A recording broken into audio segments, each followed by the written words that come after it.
Billboard Philippines. Volumes.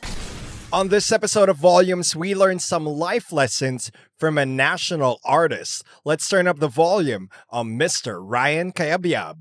Billboard Philippines. Volumes.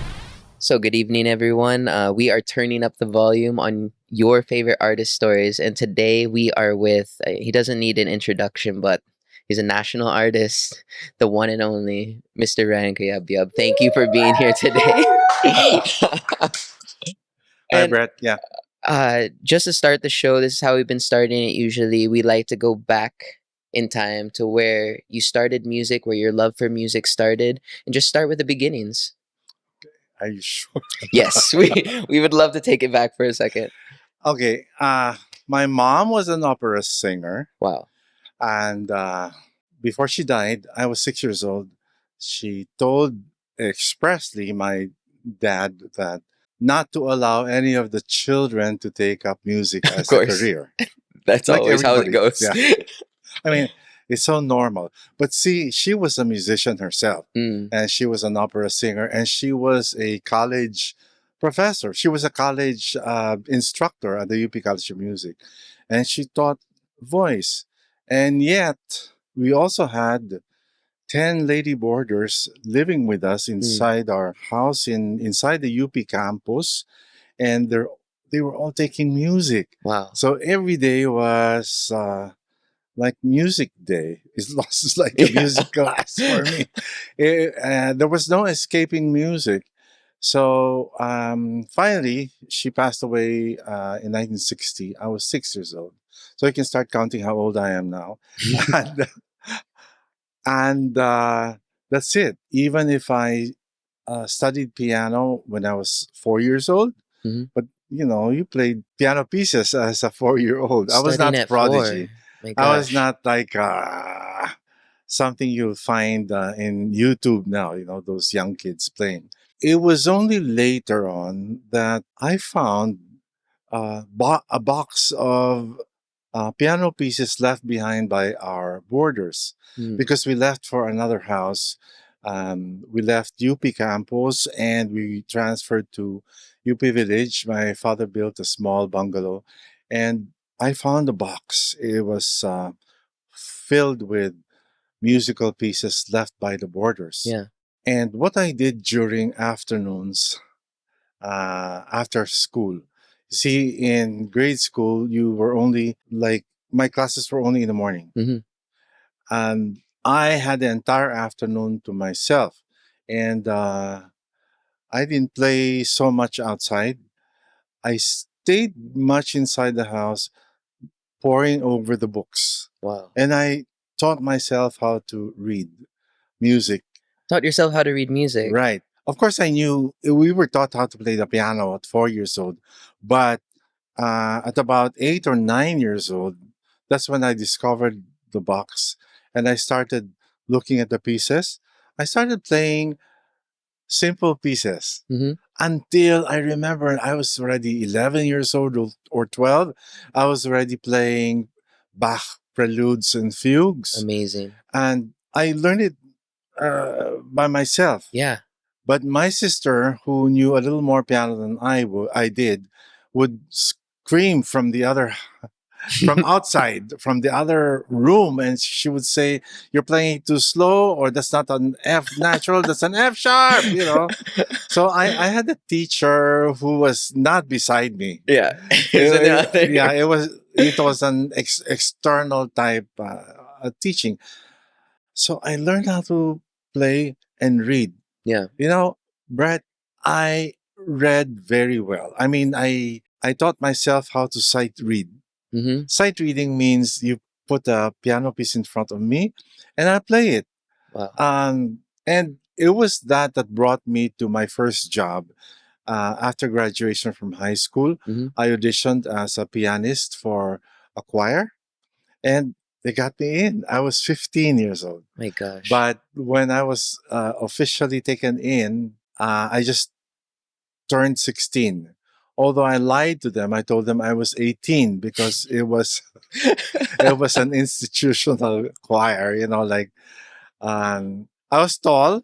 I was so pimply, and I didn't look like I was 15. I looked older. And I got in, and I paid my way through school With music. with music. And then, Amazing. yeah, you know what? My adventures in music, I think it's not about music. It's about being courageous, Mm-hmm. being headstrong. I said I wanted to get a job Yeah. as early as like 12, 13 years old. I was trying to look for a job. 14 years old, I entered a national painting contest. It was the YMCA, and I just assembled all these old canvases that my aunts left behind, my Mm-hmm. cousins left behind. They were taking painting in the College of Fine Arts in UP. I got 2 tubes of oil paint, green and violet. I painted, There you and go. yeah, and then my father was asking. My father asked me, "What are those figures? They look like ghosts." Yeah. I said, "Oh, they're all figures of different nationalities, and my title for this piece is Mankind is One." And Wow. he was probably laughing. What? You're entering a contest? So on the day, on the day, are you okay with me? No, go ahead. I'm loving every minute of this. On the day that I brought my painting to the headquarters, I mean to the secretariat where I was supposed to submit my painting, I rode the tricycle to the Canto. I rode the bus to Quiapo. I went down in Quiapo. I rode the jeep to Arroceros. Of course, that's not anymore Arroceros now. And I went down to the YMCA. Now, the YMCA in Manila has been torn down now, and it is now SM Manila. Oh. Anyway, so that's where it is. I'm just saying. I'm just saying where it Sadness. is. I'm just telling you the general location. I brought it there. Horrors, It was not dry yet. It was oil painting. Hmm. So when I tried to present it, I opened it in the CR, and the page, the newspaper that was closest to the canvas was stuck to the canvas. And so I had to take out the newspaper, and there were still slivers of newspaper, newsprint. Adding to the art right I there. know, I know. And then I said, okay, here's my painting. And I was so happy that day because I thought I accomplished something. What was that? I rode a bus going to Quiapo. Yeah. I rode a jeep. I submitted something. I was 14 years old. Wow. A week later, I got this telegram. I don't know if you know what the telegram is. I know the app. I have that too. But the telegram was the way to communicate with people, without telephone. Yes. I didn't have any telephone. So that was the only way they could Reach you. inform me. Yeah. And, I was gingerly opening the envelope, and I said, "What's this?" It says, "Dear," no. There's no "dear" in telegrams. It has to be very economical because they pay per word. Per word. Ryan, So, stop. yeah, right. Stop. Ryan. No, my name wasn't Ryan. They named my full name. Cipriano Cayabyab. That was Oh, the name. okay. It said, "Congratulations, Cipriano Cayabyab. You won third prize in the National Painting Contest." Let's go. And I won third prize. Yes. And, that was a dream, was to get my first job, right? But it wasn't a job, but I was awarded 50 pesos for being third prize. There you go, 50 though. pesos in 1968. That's big. Yeah, I know. I was able to buy 2 cans of corned beef, Yep, there we go. 2 cans of Vienna sausage. Oof. I bought art work. I mean art Art materials. supplies, yeah. I got myself a new guitar watercolor tin, and then I got some colored pencils. Yeah. I bought myself two underwears and two sandals, and the rest of the money I gave to my dad. And then, what? You won? Yeah. Your ghosts won? I said, yeah, I won. Anyway, the next year, I'm sorry, I'm telling you, Go ahead. No, yeah. I'm telling you why I had this focus, this courage, and this one minded thought that I wanted to help my father. He was a single dad for quite some time. Yeah. So I had three siblings. And so the next year, I auditioned for as a radio announcer in the that biggest network that doesn't work, that was closed by Congress now, and I was 15, Mm-hmm. and I was rehearsing. I was reading literature, and they were looking for radio Yeah. announcers, and I read anything, newspapers. I read out loud, and I had to try to modulate my voice. We should try that And now. yeah, make it lower. So at 15, I was trying to push my voice down, but of course, it was just developing. Mhm. So the experience of going to through an audition. Uh, this time we were five in the room. Five people were ushered in, and they call you one after the other, and then they call you and can you please read the first page? So I read the first. Before me there were three other people who read, and they couldn't go past like two sentences, and the audition Was master would go, "Thank you, Efren. Thank you for coming. You can go now." yeah. You know. So I was getting nervous because I was the fourth guy. I was able to finish the first page. Let's go. I was so happy I finished the first page. Now, the audition master said, "Can you please turn the page and read the next page?" Mhm. And I read the next page. It was an announcement for a forthcoming movie coming soon. Coming The Key soon. and I, starring you. I cannot pronounce this name.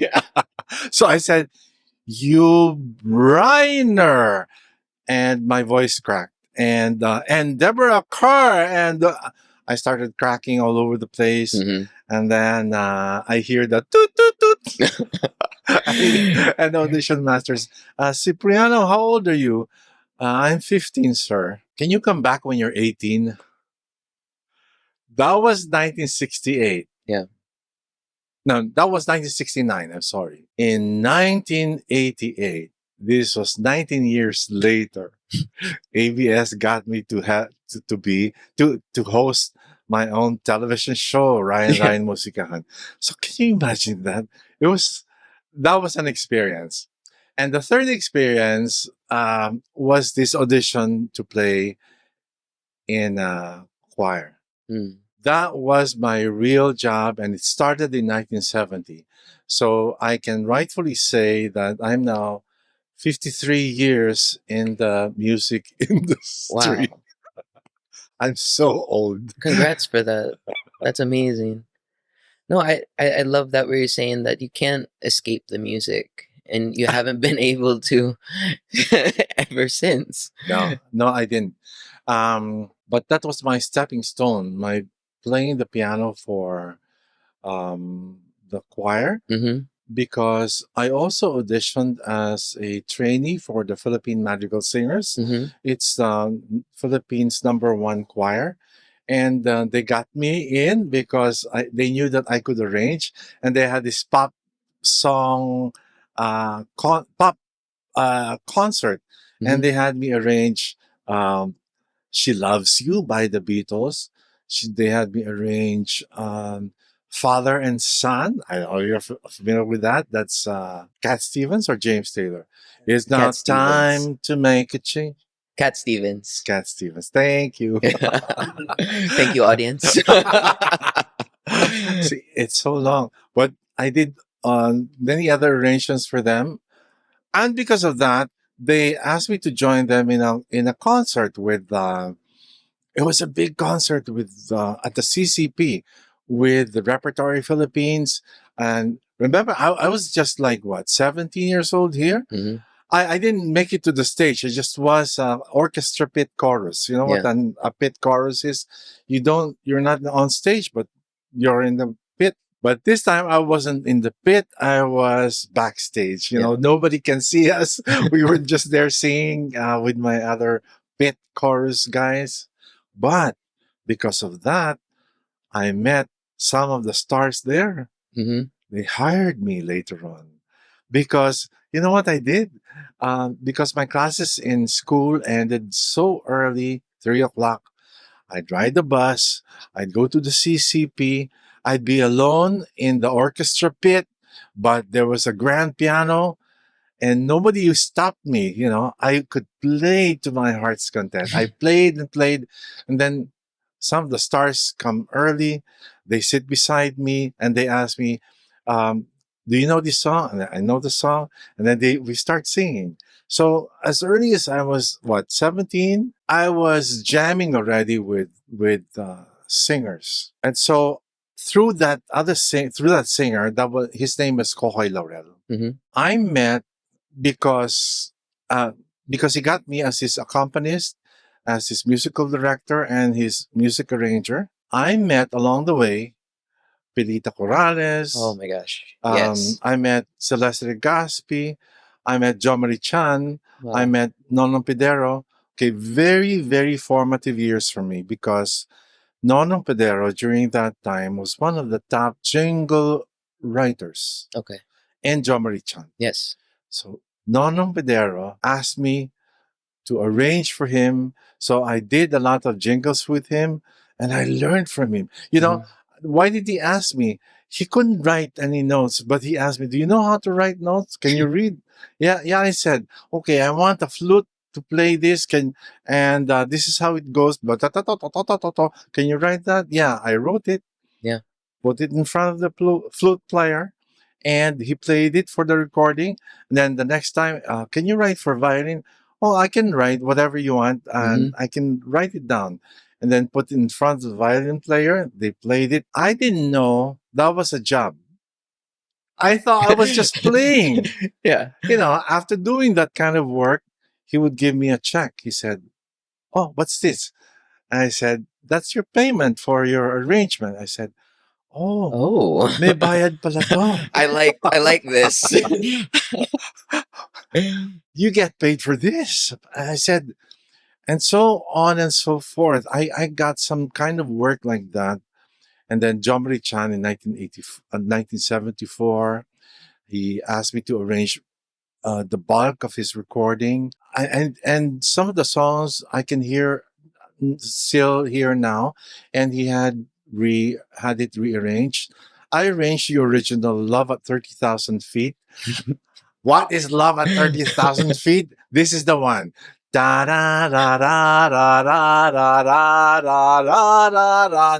That became the theme song of Philippine Airlines. Amazing. So at 20 years old, I was working with some of the biggest uh, guys in the industry. Yeah. Then I was discovered by Pirita, and then she asked me to be her music director. I was discovered by Celeste. She asked me to write for her. I was discovered by Basil, and eventually I worked a lot with Basil and did a lot of his songs, arranged his songs. I even like, um, one of my favorite arrangements of his songs that are not mine, would be like You. You give me hope, strength to will to keep on. And that's Jerry Paraiso. I arranged, well, a lot of his songs. I can't name them all. And then one of my favorite songs that I had arranged also. I also met the Apo Hiking Society later on. And one of my favorite arrangements for the Apo is When I Met You. Yeah. Yeah, you gave me the reason for my being, and I love what I'm feeling. Bro, I love it. you know that song, Of Brad. course. You're not that old. I love good music. Well, anyway, that in a nutshell was where I came from. And the only thing I can tell you is I'm makapal, you know. I'm thick In a good faced way. We love that here.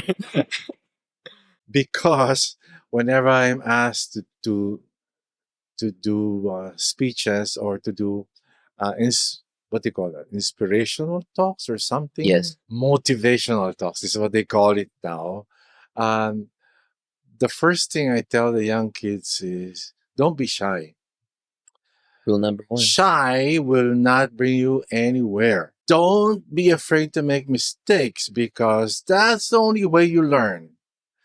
Don't worry because you can make mistakes now. You cannot make mistakes when you're a professional, Hmm. when you're older and you have a name to protect. That's when you cannot make mistakes. Of course, you can make a little boo boos, but precisely you made all the mistakes in the past. You should have learned by now. Anyway, that's one. Have courage. Yeah. Don't be shy. Learn from your mistakes. You can make a lot of mistakes. Doesn't really matter. And the most important thing I tell them is be an authority of what you do. How to become one? You have to learn everything about what you want to do. Yes. You cannot just So rely, important. you cannot just wing every time. You cannot rely on you know, I I've honed my intuition for a long time and I work with my guts. But you also have to work with logic Yeah. because at a certain point in time you they meet head on. So what I learned in my life is logic and intuition will come hand in hand at the time when you realize that you are now uh, in control of yourself, your career, etc. That's And then beautiful. all the rest is really luck. Can't do anything about it, you know. Yeah. Like Yep. Can't count out luck for sure. Oh my gosh. it's very important that you master yourself, you master Yes. your intuition. That's why I have always this gut feel. I don't even call it my gut feel. I just let it fall into my lap Yeah. because through the years, I realized that if you're not open, if you're not if you're not into the spheres, Yeah. if you're not into the same wavelength, nothing's gonna come to you. That's so true. Everything falls into your lap. And ever since I can remember, I always said that everything is already there for you to take. It's Yeah. already there. You don't have to create new things. The universe has provided you with all these. Now, all you need to do is just, nano, nano, nano. You just have to just open your antennas And let and it come to you. it's gonna come. Yeah. So, my example, I didn't do, I did not think about the Smoky Mountain. That's not my project. Hmm. It came to me. There was this American who living here, and he wanted to meet with me, and he said, "Can you, okay, I'm here. I live in Palawan, and I own part of this hotel, and I see all these children of fishermen, farmers. Hmm. They're not doing anything. Of tricycle drivers, they're always there playing." So he's a friend of Ral Rosario. He's a Philippine Olympic swimmer. Okay. And he said, Ral, can you teach these kids how to swim? Because nobody was swimming in their pool anyway. Nobody was using it Yeah. because everybody was in the beach anyway. So can you teach them how to swim? And we'll teach them a lesson. Just be the best swimmer. We'll bring you to competitions. They won age group competitions. And so this experience told him that he can replicate it with music because he see all these people, all these kids singing. Mhm. Everybody's singing. Filipinos love to sing. Anywhere he goes, he hears people sing, especially kids. So he meets with me and he asks me, can you do a program for 7 to 9 years old? Give them training in singing, Yeah. in performing. I said, sure. During this time, I already had music school, Mhm. the music school of Ryan Cayabyab. Funny way I say my name, Ryan Cayabyab. Ryan Cayabyab. So that's the music school. And we trained them, and they became the 14K. And then the producer got back to me and said, "Can we do it? Can we do the a teen group instead of the young group?" So we started with 11 to 13-year-old kids. We trained them and said, "Okay, you think they're ready for professional?" Yeah. And that's it. The Smoky Mountain was born. Training. He said the Filipinos, they have very short learning curve for music, meaning it doesn't take long for them to learn how to Definitely do not. it, Yeah.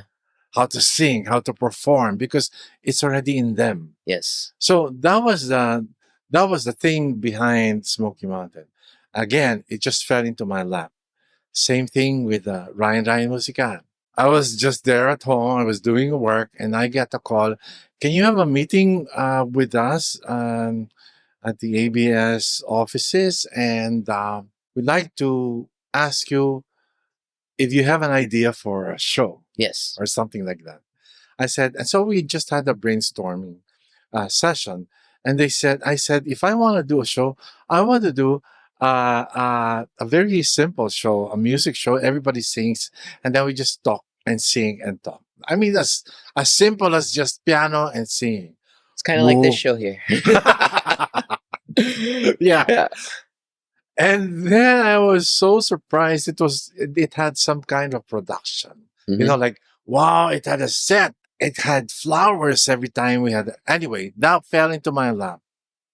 And then I did.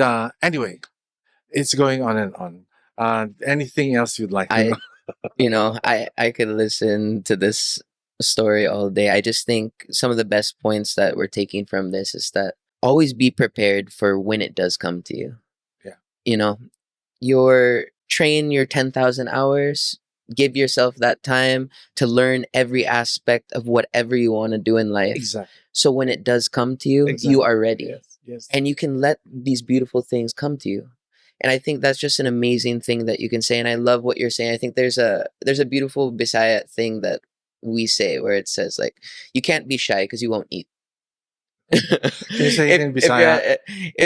If ulaw ka, di ka kaon. So it means like, if you're at the fiesta and Di you're ka not makaon. gonna go there get the food, you won't eat. And that's it. Don't be shy. Have the courage to do what you want. And when it is your time, it will be your time.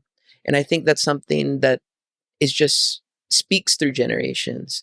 And I guess one thing before we wrap up, I'd like to know what you would want to see more from this generation or future generations of Filipino musicians and what you'd want for the country as a whole going forward. What kind of legacy do you want to leave? There's a group of Mhm. musicians who always think that we don't need to learn anything or educate yourself in music. Meaning, I don't have to know how to read notes. I don't have to know how to do, to Mhm. write, etc. I tell you, you need it. From my past experience, I'm just telling you that you need it Yeah. if you want to stay long in the industry. You need to educate yourself. You Yeah. don't have to go to college. No, informal education is available in Mhm. YouTube. Anyway, why? I will tell you because these are the people who go to me and say, like a middle aged guy playing in a cruise ship maybe about 53 years old, 54. And then I learned about his story. He says that, I don't know how to read notes. I just play in my corner, blah, blah, blah, blah. And I'm happy. Okay. He's Yeah. happy because I go home. I save up Yeah. and Earns I his come money home. there. I have money. And then he says, but you know what?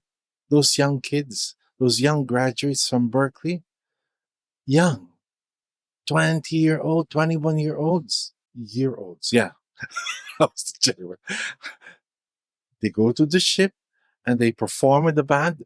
They're given this score right there. They read it, they play, and they go home and they get much more than I do. Yeah. So I'm just telling them that if you want to stay in the industry, stay long, become a better musician, Yes. educate yourself. It's fine with me if you want to stay and be a band member. I'm okay with that because if you're happy with that, fine. I mean, a lot of bands, they've really made big, Yeah. you know, A lot of big money, big names. A waves, lot of, big as a names, matter of fact, everything. I've seen a lot of them, and they've got like houses and cars, etc.